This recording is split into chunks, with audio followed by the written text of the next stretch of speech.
Howdy. Thanks for listening to Let the Movie Speak. Before we get started, we'd like to ask a favor of you. It's a simple favor. If you could just rate and review our show on Apple Podcasts, Spotify, or wherever else you listen, that might help other ears get into our ecosystem here and hear another episode. Anyway, enjoy the show. All right, now you have it. Judge it so. An unwritten law stands back of a man who fights to defend his home. Apply this same law to this maltreated wife and neglected woman. We ask you no more. Equality.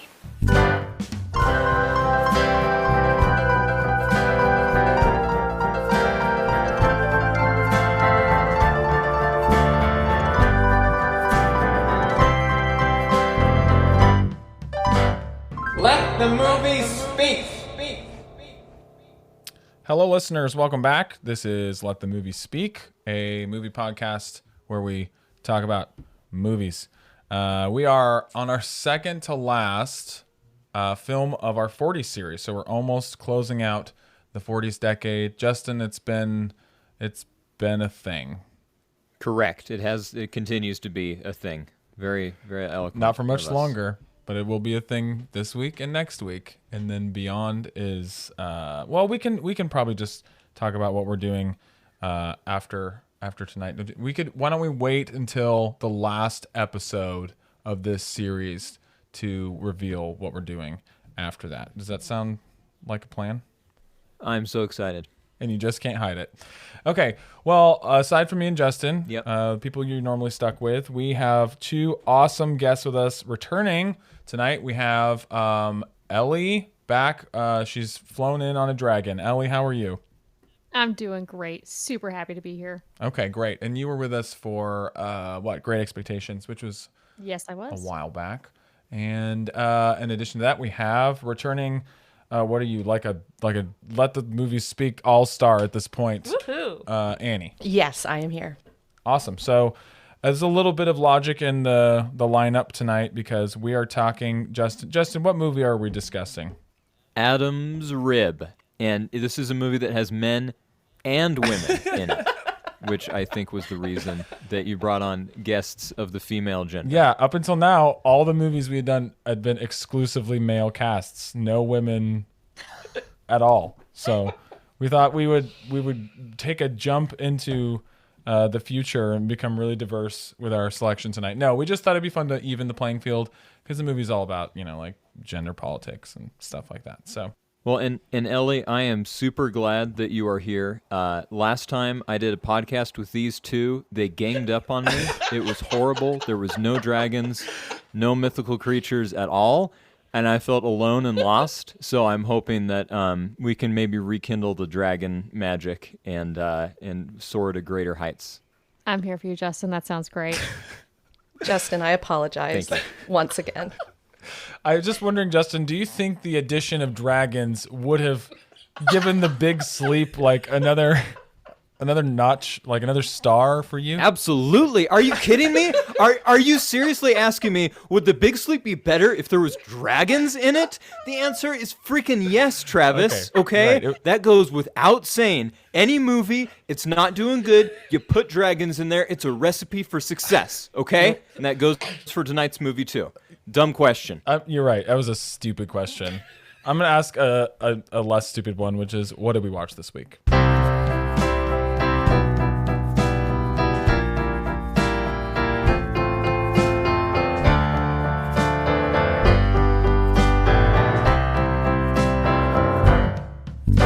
Let's start with one of our guests. Ellie, what did you watch this week?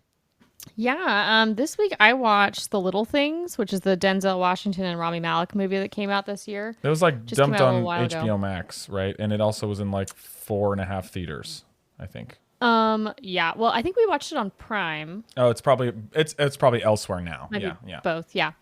I really enjoyed it. It's your classic you've got cops who are trying to solve a murder mystery, so it's a pretty basic premise. But it's got a lot of doubt vibes in it, and I don't really want to say any more because I don't want to spoil it. But I definitely, when it ended, I was like, ooh, that's like Doubt for cops. Oof. It sounds hilarious. I know. And what was fun for us is it takes place in LA, but it takes place in like real LA. Like they don't glamorize it. Like everything is gritty and real in the way that LA actually is, which is you don't actually want to go to like nobody who lives in Southern California actually wants to go downtown. So that was really fun. And we actually paused the movie a couple of times and we were like, oh, what freeway are they on? And we were able to like figure it out based on the like geography and stuff like that. So that was really fun for us as Southern California folk. But I would recommend it. It was really good. Okay. I almost said All the Little Things. That's something else. The Little Things with Rami Malek and Denzel Washington. Sponsored by this podcast. No. Justin, what did you watch this week, man? Nothing really that has any value. It certainly doesn't have a great deal to say, but which nonetheless I still find very edifying and in probably a uniquely sickening or disturbing kind of way. And this was, of course, Italian Spider-Man.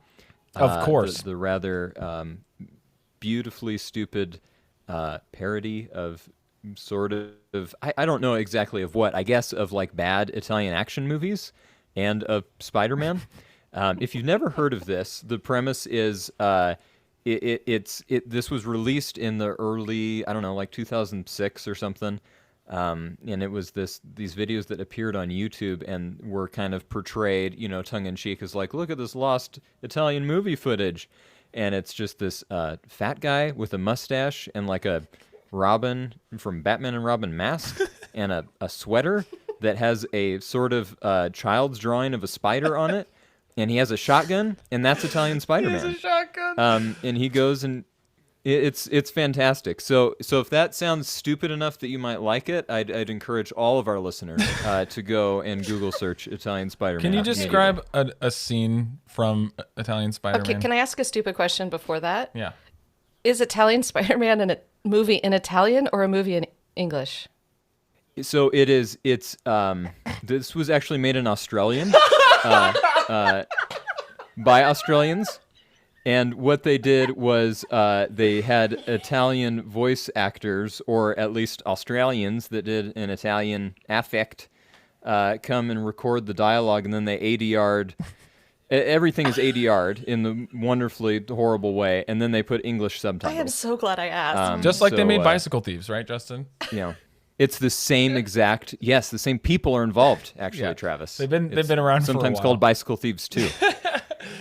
Yeah. Okay. Yeah. Can you give us like what was some?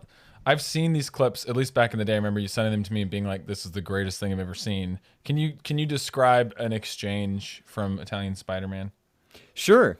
Well, I'll just start with so no spoilers. Just the very first thing from Italian Spider-Man is spoiler. Italian Spider-Man, and this dude sitting down playing like blackjack, but not really. They call it blackjack, but if you actually play blackjack, you'll notice they're not. It's just kind of made up. None of the cards make any sense.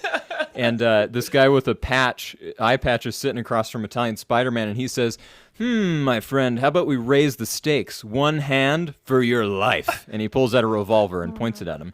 And so Italian Spider-Man's like, yep, that sounds pretty legit to me. And so the dealer passes out the cards, and the guy's like, ugh. The guy with eye patch says, check it out. I got blackjack. Looks like your toast, buddy. And Italian Spider-Man holds up a finger and says, wait. Flips over one card, it's a king. Flips over the other card, it's an ace of spider. Oh. And then he pulls out his shotgun and shoots everybody. And he escapes. And then the dragons fly. Oh my gosh. I know, Ellie, that is the only thing that holds this back from being just the pinnacle. Like, the creme de la creme. No dragons. Justin, wouldn't Italian Spider-Man be the greatest Halloween costume? Because you would just look like an absolute insane person. Yes. Just an S on your sweater and a shotgun. Yes. No one would know what is going on. And you just carry around that little like ace of spiders too. That would freak out the neighbors. That'd be great. Yeah. Okay. I'm excited for Halloween. I'll go next because I think me and Annie can both speak to this. But I saw in a movie theater, which is still a novel thing to say.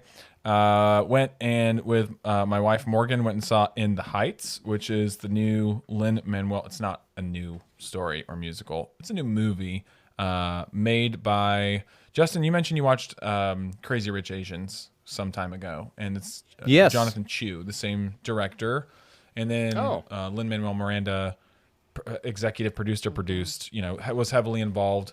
He has a small part in the movie. Anyway, it was Lin-Manuel Miranda's first Broadway show, or it was off Broadway, I think, and then it made it to Broadway at some point. That is all about Washington Heights and really just the people there. It's not a heavily plot-driven story, although things do happen and it moves along just fine. But really, what it's about a people and an area. But it's really good. We loved it, and I think it's like simultaneously kind of bombing at the box office and getting really good reviews, which kind of makes sense for right now. They also released it on HBO Max at the same time, although that hasn't hurt some other movies. So I will just say the good things about it, and I won't get spoilery, although it's kind of hard to do with this movie.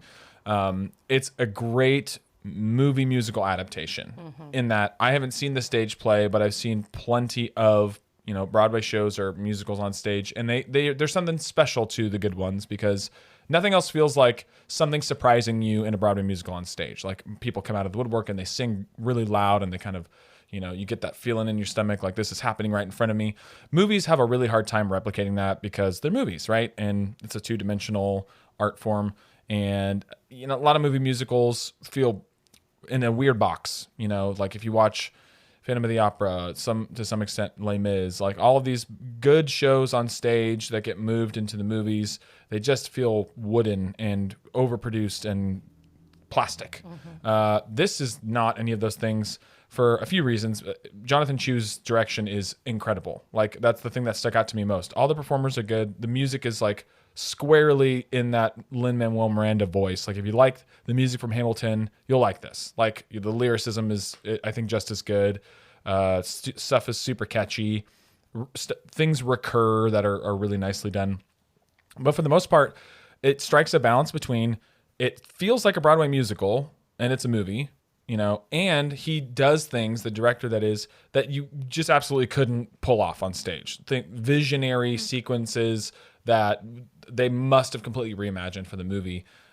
So pulling both those things off and making a good movie musical adaptation is really, really rare, in my opinion. So I think it's worth seeing if you're into Lin-Manuel Miranda, musicals in general.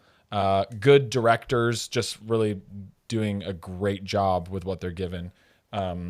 So you saw it, Annie, but not in theaters, right? I saw it through HBO Max, and I just thought it was a celebration. It was just fun, and not to say that it didn't have some sad moments or some heavy moments, but it when you finish it, you're like, wow, that was just fun. Yeah. And I will say that I went into it expecting it to have a little bit more of a message, which might be a theme of tonight. But I just didn't care that it didn't. Like when it finished, I loved it for what it was and didn't really care that it wasn't quite what I thought it was going to be. Yeah, that's fair. There's one sequence in this movie that I'm not going to tell you which one. It comes right about midway point. It blew me away. Like there's lots of good stuff before that, but it's centered on one character who you might not expect to have their own song. And then the way that the song is sung is amazing, but also the sequencing, the blocking, there's physical effects along with ridiculously good choreography, lighting, editing. It almost felt like Edgar Wright, Justin, actually. Like we talked about Baby Driver and like the way he just seamlessly, uses music as just a tool on screen. It's not this add-on feature. This was like that. So I would recommend In the Heights. It's good. And then I think we're through. What did we watch this week? But we all watched something, which we'll have in common. And that is a little movie from 1949 called Adam's Rib. So, Justin, we're in 1949. We were there last week with Stray Dog, and we will be there again next week with The Third Man. We're spending more time in 1949 than any other single year of this series. Did you have any contextual background, get us ready for the movie conversation stuff for Adam's Rib. No, I don't, and that might be because I had a rather lackluster, tepid, lukewarm experience with this film. It didn't exactly engender curiosity in me about what was going on here. So I have prepared well, just like for other podcasts. When you dish up something with a lot of potential like that, I'm here to deliver, and I think my mission is complete now. Beautifully done. So I've got just a couple basic things. Director George Cukor. He is a big time Hollywood director. He did Philadelphia Story with Jimmy Stewart, a movie called Gaslight, which is where we get the term gaslight from, but also was a critically well reviewed movie at its time. He did the first A Star Is Born, and there's been like a dozen of those. I think the first one would have been the Judy Garland one.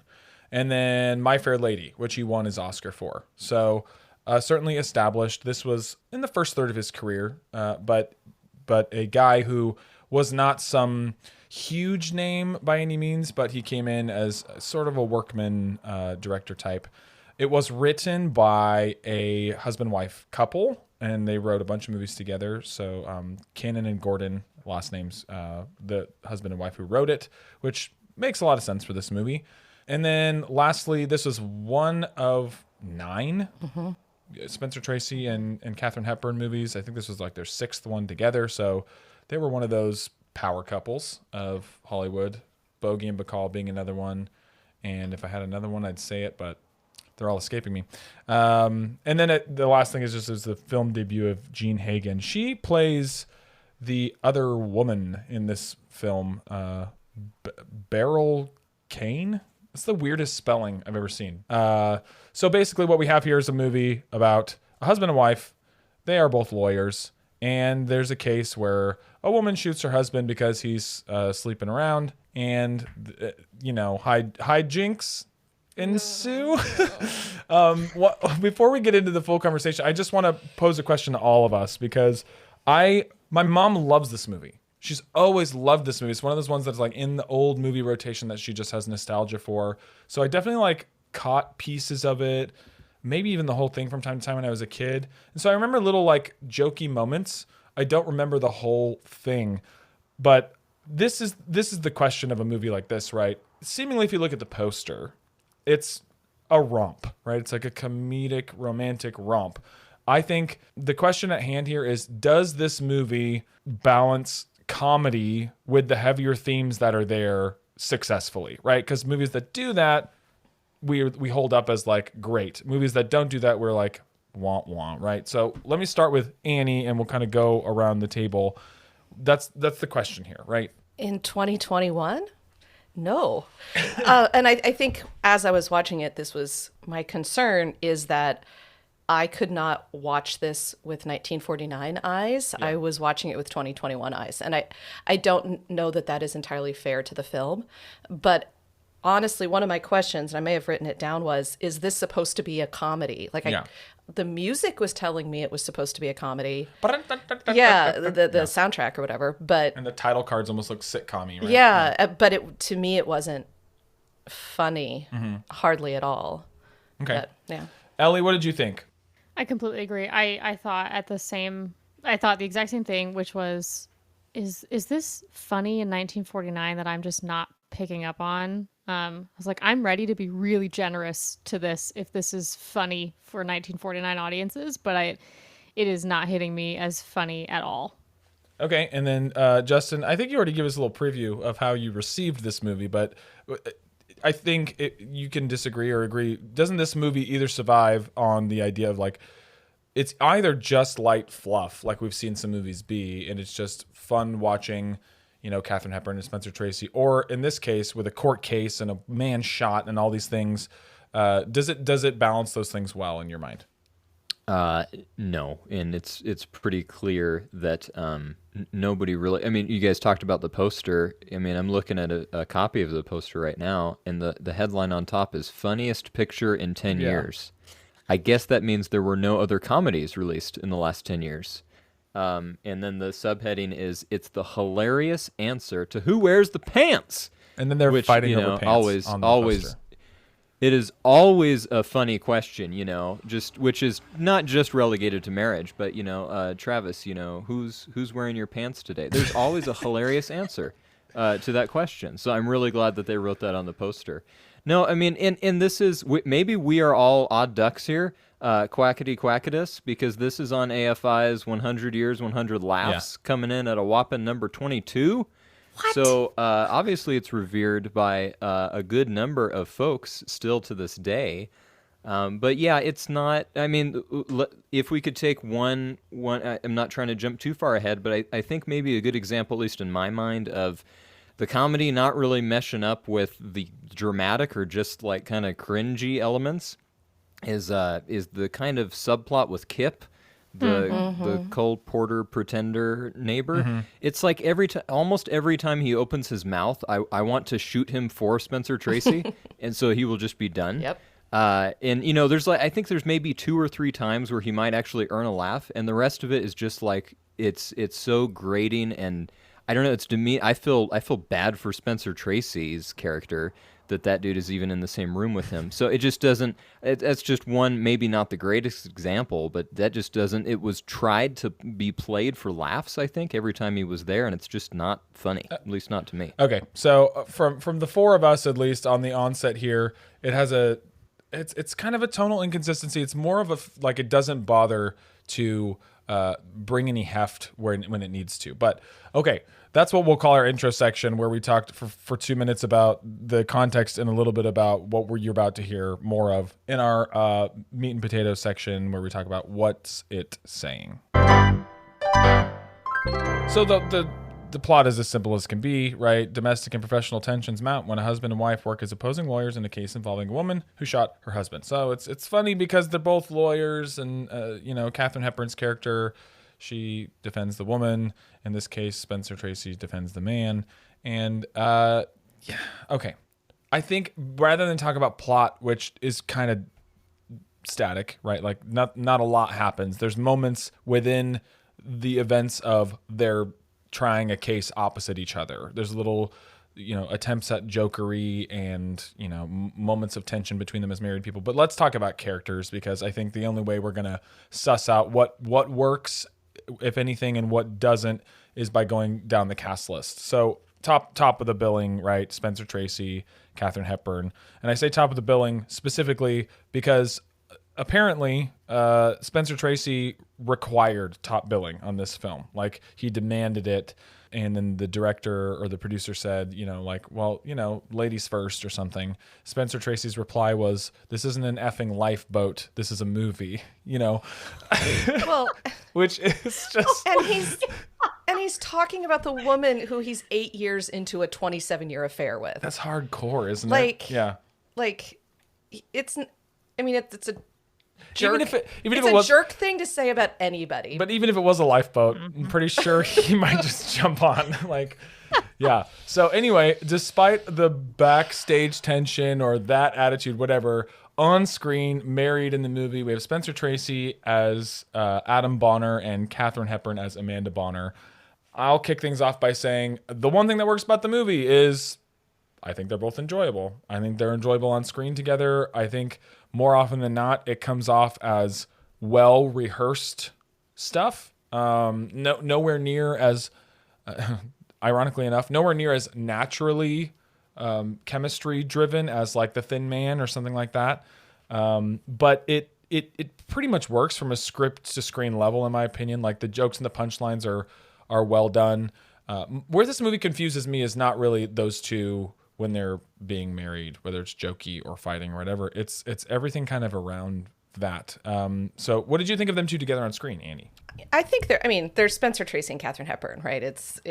They're one of the classic duos. I feel like when they made this movie, their affair was not public knowledge, and Katherine Hepburn didn't speak of it publicly until after he died in the late 60s. Right. But it was just odd to me that they're having this whole movie about how infidelity destroys marriages when they are in an adulterous relationship themselves in real life. Yeah. Although, he had separated from his wife and moved out of the home before he met Katherine Hepburn. So she didn't necessarily break up his marriage in any, but I just felt like just the irony was just so heavy between real life and the story that I had a little bit of a hard time, but I don't know. I want to leave things for other people to say, but I felt like she was far more dynamic and interesting than he was. I felt like his character was... Well, that's because she's a woman and you're a woman, and you're just... I'm just yeah. Look, he couldn't even finish the sentence. I can't say it. But I think it goes with the whole court scene, right? Like he's the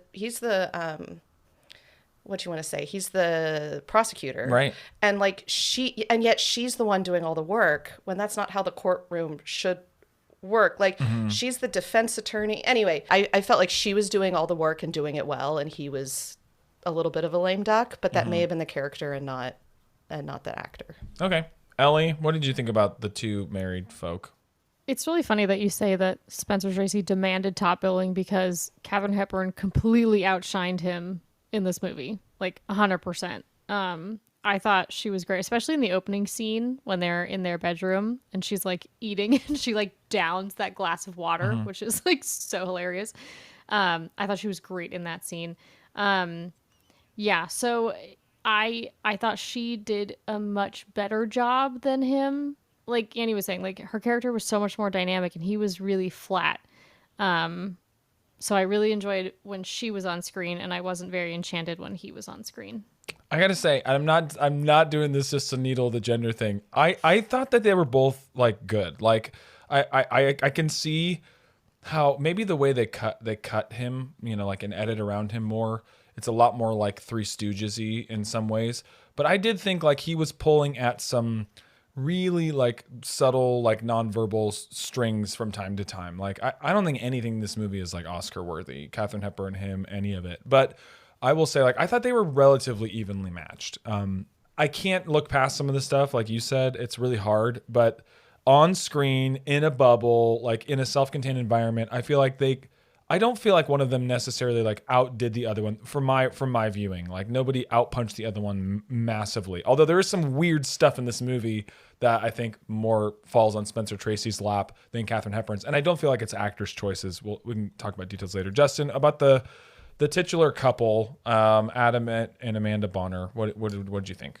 Well, going back to the poster again, his name is even just a skosh higher than hers. I guess that, I don't know if that was another demand of his or what. Look at that. But there, if you look at, I think we were looking at the same picture there, Travis. Yep. And there doesn't seem to be a rhyme or reason why that would be necessary, except that the captain of the lifeboat had some more concerns that needed to be addressed. Yep. So I think that, I would agree with you that I think they're pretty even in terms of performance and chemistry. However, Ellie, I note that you used the word enchanted, and I will submit to you that because I wasn't quite enjoying the wild roller coaster that this movie was promised to be, it was more like a trip on a languid lake in a canoe. So I did have R.L. Bonner's third edition of Dragons and Their Many Enchantments. Oh my gosh. That's the one with the green cover. So I was thumbing through that during. So you could quite possibly be right. Maybe I wasn't fully engaged. Is this real, or did you use the name Bonner because of Bonner in the movie? What do you want from me, guys? Moving on. Okay, let's talk about some other characters because they get the most screen time. But there's, like Justin mentioned, we have Kip, right? Kip's around a lot. We also have the Attingers, which is the woman who fires the shots at the beginning, the husband who's sleeping around, and then Jean Hagen, which we previously mentioned this is her on-screen debut. She plays the other woman who actually, in my mind, like rises above the crop a bit performance-wise. She's doing something. You know what I mean? Like she differentiates herself, physicality, voice. She makes her just stupid enough to be like kind of funny and interesting. But yeah, okay. I think most of you at this point have said like you didn't like barrel over laughing. I definitely had some moments that like I think I got the jokes, and I don't think I ever laughed out loud like vociferously, but I think I understood that when the comedic timing was executed successfully. I think a lot of that was her, honestly, was Gene Hagen's character. There wasn't much with Doris and Warren, right? The couple that are the object of the case, the gun firing and him getting shot and all that. But I think most of the stuff that worked for me comes from like Spencer Tracy reaction stuff. Katherine Hepburn is like dig with her verbal wit and whatnot. But I just kept coming back to this idea of like, okay, I know they're setting up a comedic situation here, but now I'm hearing about a woman whose husband like has knocked her tooth out, right? Okay, I know they're setting up a comedic situation here, but now we're talking about how him sleeping around is going to ruin her children's life and her life. Now we're talking about how sacred the law is and how Katherine Hepburn's character is playing fast and loose with it. It's like there's a lot of really heavy, big questions here. And the problem, I think the crux of the issue for this movie is it just never, like Justin alluded to, it never bothers to go for any one of them with any depth. There's no impassioned Jimmy Stewart moment at any point where somebody says like, no, I've had Spencer Tracy kind of does that, but then it kind of gets played off for like, let's, make a joke out of it at the end. So, did anything work here? And if nothing worked here, tell me about your least favorite things so that we can make some sense of this beast. Okay, I have two thoughts here. My favorite quote. I have a favorite quote that I paraphrased. I didn't go back to get it exactly, but it's near the end, and I think it's Katherine Hepburn speaking, and she says, "There's no room for the little woman. They have to be equals." It's her vision of marriage. And then whoever she's talking to, and it might have been Kip, says, "But what if he's a little man?" Mm-hmm. And I thought that was actually kind of brilliant. Mm-hmm. How can a strong and dynamic and interesting woman be in a marriage with a man who was less than she is? Mm-hmm. And I see that as a really interesting question that I don't necessarily think they answered, but at least they asked an interesting question. So yeah, I thought that was worth. What if he's a little man? I thought that was interesting. It might be worth actually just like picking out. There are things that happen that are supposed to be like aha moments or oh wow. Maybe I'll just throw a few of those out there for us and see like, did this work on you? And if no, then why? Okay, Ellie, the first one. He gives her the hat, right? He gives her the hat. She's like, oh, thank you for the hat. And then we see Mrs. Attinger come out into court with the hat on. I was like, oh, that's a fun like. There's this like constant back and forth of them trying to needle each other. Did any of that like one-upsmanship? I mean, that's the thing is like this movie's trying to land a comedic blow. Did it work at all? Like on any level, any of that stuff? No. Okay, great. You're giving me all the best stuff tonight.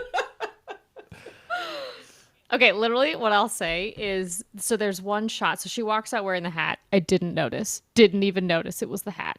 And then there's a moment where Spencer Tracy like looks at her and then they do like a close-up shot of the hat. Yeah. And I literally went, oh, it's the hat. Okay, so on that level, it worked for you. On the, it's the hat. Yeah, but it wasn't like, oh, that's clever. I was just like, oh, she's wearing the hat. Yeah. Okay. That was it. Okay. Justin, I still don't get it. I still don't get how that's a jab. It's a jab because you bought her the hat, Ellie.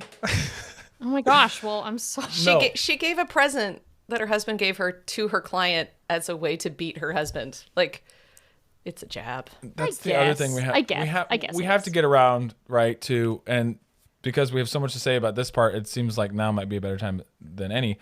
Are these people actual sociopaths? Like, I'm sorry. Like, I don't care about, like, fighting for the woman, fighting for the law. There's no indication that either of these people are, like, utterly bad people in their motives, right? She might be misguided in what she's willing to do for this case to make progress in an area that she feels is important. Spencer Tracy has never shown himself to be a misogynist or a woman hater or anything like that throughout the course of the movie. But he's like, the law is the law, right? He's trying to stand up for what he thinks is right. But through the course of all this, they are, especially her. I mean, like, especially her. He's not great, right? But she and him go to levels of conniving ridiculousness that made me, right at the end, like, by the time we get to the end and they're happily ever after, I'm asking myself, when, in what universe can these people exist and not someone doesn't end up murdering the other person or like leave? I just can't. Justin, did you buy any of this like as grounded in reality, or is this just like Hollywood set up for nonsense? Yeah, I mean, like there's other Hollywood nonsense that's obviously not grounded comedically from similar era, like the Three Stooges or something, right? And because that is so clearly not based in reality, I think you're able to enjoy that if that's your thing anyway. But this is so like you mentioned earlier when we're talking about these, when it comes out the domestic violence in the home is like, yeah, sometimes she punches me in my sleep, and yeah, I throw her around a little bit. It's like, whoa, okay, that's not for laughs, that shouldn't be for laughs in any time period. But whether or not that was funny back then, it definitely doesn't read humorous at all now. So no, I think this maybe touches on a larger problem, which is the movie may have, or the writers may have had some kind of altruistic or maybe not intentions for, hey, let's try to say this, let's try to make this message. And so I think the first half of the movie kind of builds up to some interesting, there's some seeds sown that are just there. I guess they fell among the thorns. I don't know what happened because they don't come to fruition. And so that ending for me with them sort of, you called it their happily ever after. For me, that's it's clearly not. I would agree with you because nothing is resolved, and we've just found out they're both kind of equally insane and are willing to do whatever to prove that they are right. Which, I mean, that is in like Marriage Manual 101, Yes. always be right and it will go well with you. But I don't think that's going to portend well for their imaginary future. Yeah. Did any of you find it impressive that the bodybuilding woman in the courtroom was able to lift him up in the air and install wires and a harness at the same time, like in that short amount of time? I thought that was pretty cool. I thought it was unintentionally ironic. Maybe that's the wrong word. In that it's about like women are doing all the heavy lifting in this whole movie. Yep. And like, I spent like 20 minutes trying to figure out if that was intentional or not. It's like, are you trying to show us that Katherine Hepburn is doing the lion's share of the emotional work and the relational work and the legal work and the You're asking questions I'm not sure the movie's ready to but I couldn't figure out. I was like, do they know they're saying this? It's not what the movie says. Yeah. Does the movie know it's saying this? And I don't. Well, I will say the only time that didn't really happen was when Doris, I think her name is, when she was being interviewed by Katherine Hepburn in the beginning, and Katherine Hepburn said, "Do you mind if I smoke?" And she said, "Yes." Yeah. And she said, "Okay." And she started smoking anyway. And she's like, "It's not feminine." Right. And Katherine Hepburn was like, "Okay." So I noticed that. And it was funny because when that happened, I was like, Katherine Hepburn's like the most feminine person in this entire movie, like anyway. So it's not every woman character because Doris seems to have Doris seems to be a little bit more stereotypical for the time. Yeah. Than the other ladies. I guess her character has a little dimension, right? Like as much as she's not like by any means the good guy, no matter which way you slice it. I guess that stuff at the end of the trial where she's being forced to take pictures with her husband, but she doesn't look happy about it. Like there's some consistent thread there of like her performance being kind of well put together. A couple things I think that worked really well, and I don't know if this is in total isolation or not, but I think the song is good. Like, I mean, it's Cole Porter, and it's stuck in my head since I finished the movie earlier today. So I think the song is interesting, and I don't know how often this was done, honestly, in 1949. It might be interesting to look it up, but like how often was a special song written for a film when it's not a musical? You know what I mean? Like that happens all the time nowadays. Artists will collaborate and feature a song. It'll have Captain America in the title or something stupid like that. But this is Cole Porter doing an original song for the movie. And when the song is used, it's used mostly because Kip is the writer of it. And Justin, you alluded to the fact that like this guy is painful on screen. I have to say, I don't disagree with you, but he reminds me a lot of me honestly. Like, except for the creep stuff. I wrote this down before he became a creep in the story, which I didn't see it at all at the beginning. I thought he was just like an annoying neighbor who was like the joke a minute guy. There is something about that dinner party scene that I found really, really like hit close to home. It's not like amazing filmmaking, but they're sitting around and they're all just doing chit chat stuff. They're watching this home movie, whatever. Every time there's a silence, every time there's a gap, he cannot let it be quiet. He can't.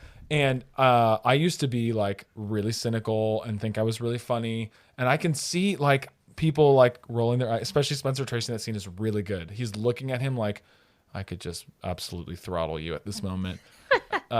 So I know you hated Kip, Justin, but I thought then that must mean that you hated me. That's all I'm trying to say. Dude, if you were any way like that, and we've known each other quite a while, so I believe I know what time period in thy life thou refers to. But dude, if you were like that, we would not be friends. So no, you were not, because for Kip, here's the difference. I think there's a difference between somebody who just thinks they're hoo hoo ha ha, everything's hilarious, listen to me, which can be annoying, sure. This guy's only making those jokes because he's trying to rip Katherine Hepburn away from Spencer Tracy. It's all rooted in an adulterous lust. So you are not what that. I meant, you have though, just no for the commonality record. with that. No. That's what it is, dude. No. There's no like in between gray area. He's not just like an annoying neighbor. He's just I'm sorry, I'm only thinking of colorful language, but he's just got evil desires in his heart. Which I have not noticed in your behavior in our many years of friendship. So I would kindly ask you to withdraw your comparison to Kip. No, I'm Kip. No, and Forever and always. No, I'm just kidding. Okay. If you You're 100% not Kip. if you Travis. here It's now, Let's make this a personal therapy session where you all tell me I'm not Kip. Dear listeners, we're just if these two have known each other for 74 years, then Ellie and I have known them for 73 and a half, and This is like Narnia time. it is. It's Narnia time, and yeah, I agree with Justin, is that this isn't just a guy who's filling silences and trying to be funny, which you may have done maybe 73 years ago. 73 and a half. 73 and a half. But this is a guy who is just trying his best to break up this marriage. And I think it's supposed to be funny. Like, I think we're supposed to. Oh, it's definitely supposed to be funny. It's supposed to be funny. Like, haha, look at him trying to destroy this marriage. Okay, and maybe I'm ignorant. I did not, in the dinner party scene, I'm not seeing that until later on when he's like. Every comment was like trying to make Spencer Tracy look like an idiot. And which he earned, trying to make him look like a fool. Yeah. You know, it was like, oh, look how stupid you guys are kissing a tree. Like, and It is pretty stupid to kiss a tree, though. it is, but See, I'm Kip. I'm just kidding. Oh my God. I'm not Kip. no, he's not just trying to be funny. He's trying to attack Spencer Tracy. So to be fair, I'm reading this from a comedic timing standpoint. I see that. I'm not even honestly until the scene where he writes the song about her. I'm not even getting like, oh, he's into her. I thought he was just like this guy who's around and he's. How dense are you? Yeah, I was trying honestly, to think of a literally, nice way how of saying dense are that. you? No, he doesn't say anything. Yeah, all three of us. From Yeah, the he word does. hello, No, Yeah, it's he does. obvious. Yeah. It's As super soon as obvious. he walks in the door. I didn't see it. Yeah. I didn't see Yeah. it. Super obvious. He didn't. No. Yeah. He cut. Yes, No. he walks in the door. He Dude. walks in the door and he's like, Amanda, darling, can you go get me a drink? Like right off the bat. Right off the bat. That doesn't mean anything. Yeah, but the way he but says it does though. That means get me a drink. No, no. It's It's the way he said it. He said, I want someone to bring me a drink, and I know who I'll choose. I choose Amanda. And if you can't pick up on those nonverbals and verbals, Travis, No. I don't know how to help you. No, okay. I didn't see it, and I didn't read it that way. And also, there was a studio note, a code enforcement note that if you make this character seem too gay, we're gonna come down on you. there was one comment. Yeah. Spencer Tracy makes one Because comment. he says, "Oh, I'm gonna become a woman," and Spencer Tracy says, "Well, you wouldn't have far to go." Or Yeah, something like that that. was it. Yeah. That was it. So I'm not, and I didn't know that before I watched the movie. I'm not like reading into his character's like flamboyancy or anything like that. But honestly, I thought he was annoying and a piano player, and then later on, I realized he is more than a piano player. Yeah. Okay. Anyway, Kip is gross. We can all We agree like on that. you. We don't like him. Okay. I'm Kip. Oh my gosh. Okay, moving on. A couple lines. No, we can't move on yet because now I'm worried for you personally. What is going to happen if some evildoer out there is hitting on your wife? You're going to be like, I guess that guy just wants a drink.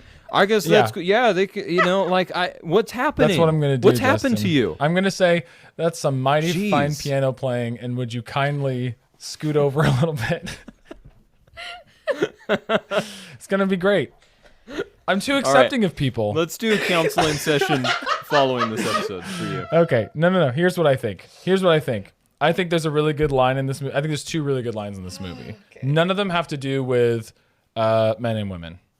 None of them have to do with feminism or like progress for women. They both have to do with Spencer Tracy and Katherine Hepburn being married. That's it. It's that simple. And I think that's all this movie has to me. That's all this movie has. It succeeds when they are alone on screen and when they aren't acting like they hate each other, honestly, because the fight scenes are meh, whatever. I don't hate them. I don't love them. They're just filler in a lot of ways. The slamming of the door bit, I think, is funny because everything falls down and it goes right onto the record player, and then the song "Goodbye Amanda" plays. I think that's kind of genius. That's a moment that feels like it's plucked out of something way better, like The Thin Man or something like that. And then the other one that works for me in that regard is the last line of the movie. This line belongs in The Thin Man, and I keep saying The Thin Man because that's where we see a couple that you love 100% of the time, where the jokes work 100% of the time, and the story is meh, whatever, kind of secondary, but it's also not trying to punch above its pay grade, right? The Thin Man is not trying to say, and here's why men and women are equal, and then not following through on any of that. It's like just a dumb mystery, and also they're great. The last line, right? It's like men and women are different. Viva la difference, whatever, and then hooray for the little difference, and then close the curtains. Like that's kind of good. Anything anyone else wants to rag on or say it worked or say there was something interesting there before we move into our wrap up, where we I think talk about Kit for 12 more minutes. I have two things. The first thing is I could be reading too much into... So it's named Adam's Rib, right? So I was thinking a lot about, like, why is it called Adam's Rib? Yeah. Thinking about that. And I might just have East of Eden on my mind all the time. But I saw... so the mistress is named Miss Kane. Mm-hmm. It's like, okay, how obvious can you be if she's named Miss Kane? I was originally looking for Adam and Eve ties and couldn't necessarily find them. So then I went to Cain and Abel ties, and that's where I got Cain, and then Attinger is a tie, and then the second one that I found was Amanda and Kip. Wait, what is Attinger? As a Cain and Abel. You lost me. That's Mr. Attinger, Yeah, but what is that? What is it? She's looking for an Abel to her Cain. Yeah. Yes, she gets it. She knows. I know. Yeah, so there are two Cain and Abel relationships. One is Miss Kane and Mr. Attinger, and the other one... And, like, Cain is the murderer, so... Miss Kane is the one who's ruining that. Although that's not really true now that I think about it. But anyway, it's a perfectly and then the other one is going to be Amanda. movie. It's all perfect. You're right.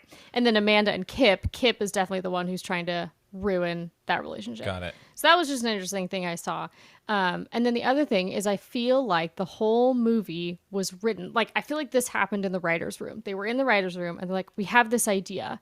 It's going to be this husband or this wife who shoots her husband, and then we're going to do this whole movie. And then at the end, it's going to be the same situation, but with the lawyers. And like, I feel like that was the pitch. The licorice gun thing. Yeah. Yeah, the licorice gun. And I feel like the whole movie was just filler until we got to the point where they showed that it's all the same in the end. But like, and then the movie kept going. It was like, if you had ended it, oh, it's too long. there. This movie's too long. I don't think anybody would disagree with that. And Yeah. you could fit the same idea into a half-hour sitcom episode, and it might be great. Oh, yeah. Oh, yeah. Yeah. So when that happened, I was like, oh, okay, I get it. But then the movie didn't end. I was like, I thought it would have ended by now. But that idea idea wasn't fleshed out of the way. Like I didn't have this big catharsis moment where I was like, oh, but it's happening here. Like that didn't happen. I was just like, oh, that's clever. No, because he doesn't leave that was her. it. Like if he left her and that was his final thing, the movie would have meant a lot more. But we have to stick around for this really awkward Three Stooges-esque close-up of Spencer Tracy's fake tears, which I almost got whiplash when they cut to that. I was like, holy crap, what am I looking at? And they were like clumpy and clearly just like sprayed on his face. Well, and I think that's the problem. Well, the problem. They're not willing to commit to actually say anything. Yeah. So this is part of our problem. They're committed to having a happily ever after, which limits their options. And which is kind of terrifying if you think about these two people staying together. Yeah, and there seems to be something of like, when it's talking about like there's not much difference, the way they argue with that is saying we can have the same faults. It's not saying we can learn from each other's strengths. It's saying we can lower ourselves to each other's weaknesses. We can be equally terrible. We can be equally terrible. Yeah. And I feel like as true as that may be, that's not, I don't want to hear that we can be equally terrible. I want to hear that we can be equally noble. And that's not what this movie's saying. Yeah. Justin, anything else you want to add in here that was fantastic or less than fantastic before we wrap it up? For me, the one place the movie actually tries to say something, whether intentionally or not, is that scene that one of you mentioned where the case is, she's which also does, I get it's for the expedience of the plot, but typically if you're not found guilty of one charge, then the DA just pleads it down. Right. So I don't know how you go from assault with a deadly weapon with great bodily injury down to nothing. But Instantly. hey, I guess maybe 1949 was different. Or also how the prosecution went last when the defense goes last in a case. That bothered me so much, probably more than it should have. Is that real or did that get changed for Hollywood? Because the other thing is the jury read the verdict, not the judge, normally the jury would hand the verdict to a judge and the judge would read the verdict, if I'm not mistaken. Yep. Yeah, I don't know about 1949, though. Maybe court rules. Certainly a lot of court rules of law have changed since then. I have no idea if that was one or two of them. But so following all that fun stuff, then the press corps comes in, and they're acting more like the paparazzi. And it's just a really interesting, I think, dichotomy where supposedly this is all, everyone is waiting with bated breath in the public to know, is this woman who, some are arguing is trying to keep her home intact or is just lashing out because she can't stand the thought of unfaithfulness and infidelity just being flagrantly displayed in front of her? Is marriage worth anything? Blah, blah, blah. All good questions to ask. But then what actually happens is the press corps comes in and they want everyone involved to get in for all these awkward pictures together, which is fine for the defense and the prosecution. But it's really disturbing, I think, especially in 1949 with family values supposedly as they were, at least culturally acceptable, that we're having the mistress and the husband and the wife and the children all in the same picture. Yeah. This is not. That's just not America in 1949, and so I think best case scenario that's intentional, and kind of a really dark commentary on that people just kind of want the gross and the dirty stuff, and they want to feel valid. They kind of want to drag other people down, like you kind of mentioned, Travis, about them trying to bring each other down to their own weaknesses. I think people naturally kind of want, like, if they're doing something wrong, they'd like to bring other people down with them. And so, unfortunately, that's just on a much larger scale with the press corps and kind of subverting, like, what was even the point? If we want to get these pictures and we want to say, isn't this all fun and games that we can just, smile with each other if the family is being broken right in front of our eyes? Then really, what was the point of all the court proceedings and what is the point of the law? I would just like to add on, I have no idea, and I get that the movie is not really, obviously, striving for realism, therefore Licorice Gun, but I don't really know why the children were just allowed running into the courtroom. Again, maybe in 1949, child welfare was run a lot differently than it is today, but it's like those kids were just like held in the sewer under the courthouse or something, and then they just popped out when they were done, and they're like, go back to mom and dad now, it's all good. It made little sense to me. Yeah. But there you have it. Agreed. So this is a real gritty take on the courtroom and all of its machinations. All right, let's get to the end here, folks. Let's answer the question that I'm sure people are waiting on the edge of their seat. Is it worth your time? Okay, let's start with Ellie. Is it worth people's time? And if you were going to rewatch it, how often might you rewatch it? I would not rewatch it. I think that answers both questions. So you loved it. It was the best film I've seen this year. Without dragons. Without dragons in it. Okay. Fair enough. Justin? Yeah, I mean, I don't want to speak for Ellie, but I feel like, at least for me, this movie would get several letter grades, if not all of them, higher, if there was at least one dragon, you know. Just imagine that fight at the end with Spencer Tracy and Kip, you know, hoo, ha, ha, this is hilarious. And then, you know, Chrysanthemum the Great, the dragon of Eastern lore, comes down from high heaven and plucks him out of his little apartment and swallows him whole. That's a much better good. movie. That's good. So thank you, Ellie. Wow. Yeah. All right, I feel a lot better about this episode than some previous episodes. Anyway, I would not recommend this movie to anyone really under any circumstances. So it gets a hard pass from me. Hard pass. Okay, Annie? I can't disagree much. I love I know for a fact that that's not true most of the time. Okay, I don't even understand. So I love Katherine Hepburn. I've watched most of her films. This one I hadn't gotten around to. And so I was disappointed. I expected a lot more of this movie with the two of them in it, and for all of the great buzz that has been around it over the years. I just really thought it was going to be a lot better, and I was pretty disappointed in it. So yeah, I'm not going to watch it again or recommend it. Okay. I would agree with the high expectations because, again, this is in my mom's rotation. So I was like, oh, this can't be bad. My mom generally has really good taste in movies. Like everything she is like that I've gone back and rewatched with some more, you know, life under my belt is generally paid off. Like, you know, she loved Mr. Smith Goes to Washington. There's this great Christmas movie with Robert Mitchum called A Holiday Affair that I never knew about that she would always watch. It's awesome. It's really good. This one is not that. I will plug a movie though. If you watch this movie and you're here in the podcast or you're listening to the podcast after the fact, any of you three, anyone listening, there's a movie that does most of these things better, in my opinion. It's called Intolerable Cruelty, and it's made by the Coen brothers. Okay, this is a movie about divorce lawyers and marriage and male-female dynamics and how a woman might use her femininity to her advantage and how a man might use his masculinity to his advantage or others' detriment. It's a Coen brothers movie, so it's stinking hilarious. It's got, you know, George Clooney and Catherine Zeta-Jones. And Cusack, right? No. Oh. Never mind. Nailed it.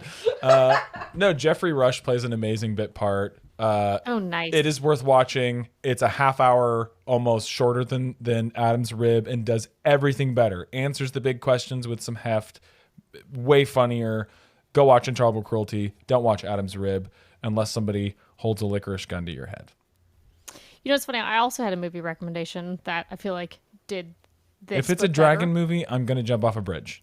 It's not a dragon movie. It's actually Phantom Thread. Oh, yeah. Justin liked that. Yep. Yeah. It's like the 21st century messed up version of this. Already sounds better. Just like, yeah, like way more over the top, way more dysfunctional than what they're trying to do here. And not so much Battle of the Sexes, but just like pitting two people against each other and like that weird, like we want to hurt each other and we're into that. But that makes it sound way grosser than it actually is. Just watch it. It's really good. Okay. So follow up this gem with the Phantom Thread, which sounds hilarious, and then wash it all down with Intolerable Cruelty. You've got a male-female movie sandwich there's something in there for you. Okay, well, we all watched Adam's Rib. None of us liked Adam's Rib. Thank you so much, Ellie and Annie, for being here. For sure. Oh, we loved it. I'm convinced. Yep, it was really good. You all helped me realize that I'm not Kip. And next week, we're going to round out the 40s with the third man. Justin, are you excited? Yep. Great. We'll see y'all next week.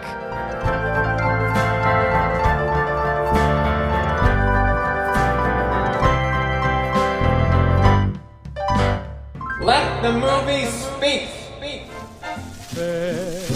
Well, Amanda, it all was great fun, but it's done, it's through. Still now and then, fair Amanda.